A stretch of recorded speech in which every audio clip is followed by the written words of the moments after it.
আজকের রেসিপি মাছের কচুরি। মাছের কচুরির রেসিপির জন্য প্রথমে মাছটাকে সেদ্ধ করে ছাড়িয়ে নিয়েছি, আলু সেদ্ধ করে ছাড়িয়ে নিয়েছি, তারপরে পেঁয়াজ ক্যাপসিকাম কুচি কুচি করে কেটে রেখে দিয়েছি। তারপর কড়াইয়ের মধ্যে কালো জিরে ফোড়ন দিয়ে পেঁয়াজ ক্যাপসিকামটাকে একটু লাল লাল করে ভেজে নিতে হবে। পেঁয়াজ ক্যাপসিকামটা ভালো করে ভাজা হয়ে গেলে যেই মাছটাকে সেদ্ধ করে ছাড়িয়ে রেখেছিলাম সেই মাছটাকে ওটার মধ্যে দিয়ে দিতে হবে।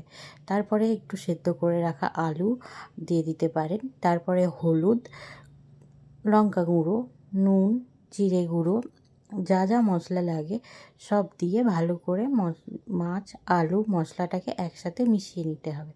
একটু মেশানো হয়ে গেলে তারপর একটু জল না দেওয়ার মতো জল দিয়ে ভালো করে মশলাটাকে নেড়ে নিতে হবে।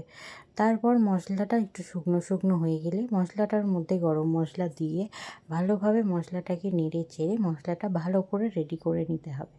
মশলাটা যখন দেখবেন শুকনো শুকনো হয়ে গেছে তখন গ্যাসটা বন্ধ করে দেবেন। তারপরে ময়দা মাখতে হবে।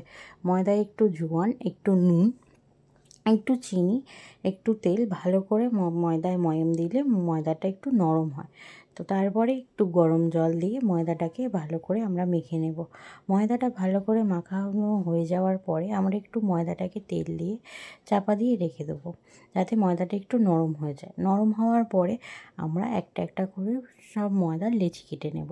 সব ময়দার লেচিগুলো কাটা হয়ে গেলে কড়াইতে তেল গরম করতে দেবো লুচিগুলো ভাজার জন্য। কড়াইতে তেল গরম করতে দেওয়ার পরে আমরা যে পুরটা করেছিলাম সেটাকে পুরের মধ্যে পুরে নিতে হবে। পুরের মধ্যে ভালোভাবে একটা একটা করে পুরের মধ্যে পুরে নেওয়ার পরে আপনারা যেটুকু পুর চাই সেটুকু পুর ময়দার ভিতরে দিতে পারেন। আমি সেই হিসাবে ময়দার ভিতরে পুর দিয়ে ভালো করে সব একটা একটা করে পুর রেডি করে নিচ্ছি। রেডি করা হয়ে গেলে একটা একটা করে বেলে নিতে হবে।